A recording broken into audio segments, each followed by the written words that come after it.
4 ಆಯವ್ಯಯದಲ್ಲಿ ಸನ್ಮಾನ್ಯ ಸಿದ್ದರಾಮಯ್ಯನವರು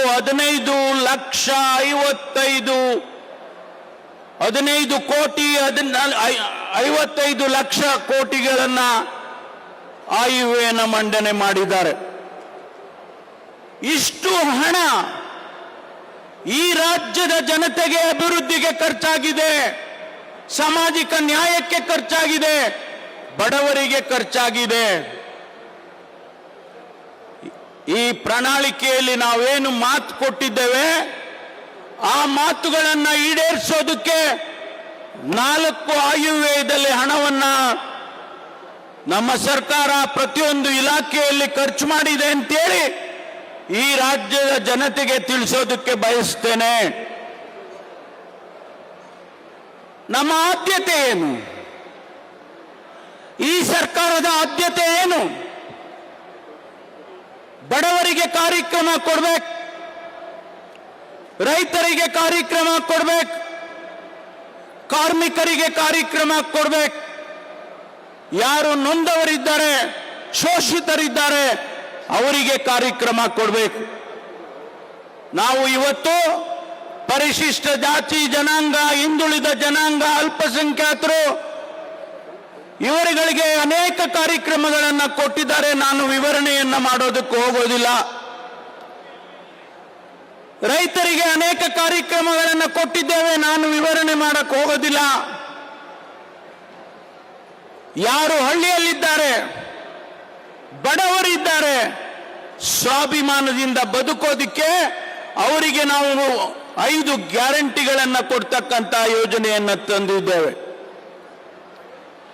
2.5 ಲಕ್ಷ ಕೋಟಿ ರೂಪಾಯಿಯನ್ನ ಈ 4 ವರ್ಷದಲ್ಲಿ ಅವರಿಗಾಗಿ ಖರ್ಚು ಮಾಡ್ತಾ ಇದ್ದೇವೆ. ಇದು ನಿಮಗೆ ಭಾರತೀಯ ಜನತಾ ಪಾರ್ಟಿ ಅವರಿಗೆ ಕಣ್ಣಿಗೆ ಕಾಣಿಸೋದಿಲ್ವಾ?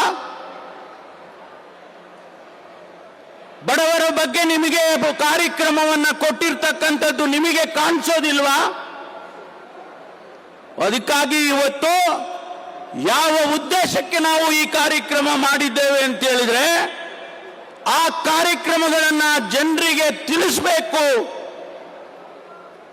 ರಾಜ್ಯ ಸರ್ಕಾರ ಕೊಟ್ಟ ಮಾತಿನಂತೆ ನಡ್ಕೊಂಡಿದೆ, ಸಿದ್ದರಾಮಯ್ಯನವರು ನುಡಿದಂತೆ ನಡೆದಿದ್ದಾರೆ, DK ಶಿವಕುಮಾರ್ ಅವರು ನುಡಿದಂತೆ ನಡೆದಿದ್ದಾರೆ ಅಂತೇಳಿ ಈ ರಾಜ್ಯದ ಜನತೆಗೆ ತುಮಕೂರಿನಿಂದ ಹೇಳಬೇಕು ಅಂತೇಳಿ ಈ ಕಾರ್ಯಕ್ರಮವನ್ನು ಮಾಡಿದ್ದೇವೆ.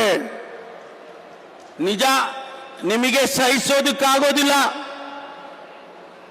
ಇವತ್ತು 1,52,948 ಜನರಿಗೆ ಹಕ್ಕುಪತ್ರ ಕೊಡೋದು ನಿಮಗೆ ಸಹಿಸೋದಕ್ಕಾಗೋದಿಲ್ಲ.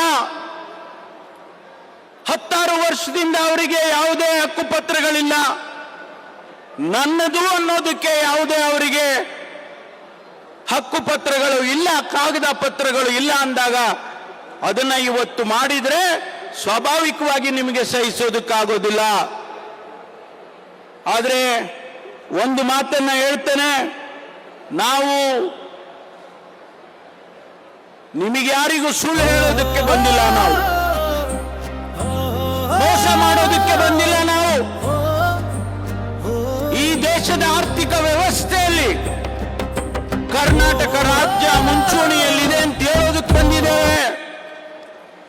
ಹೊರದೇಶದಿಂದ ಬಂಡವಾಳ ಹೂಡಿದ್ದಾರೆ. ಕರ್ನಾಟಕದಲ್ಲಿ 2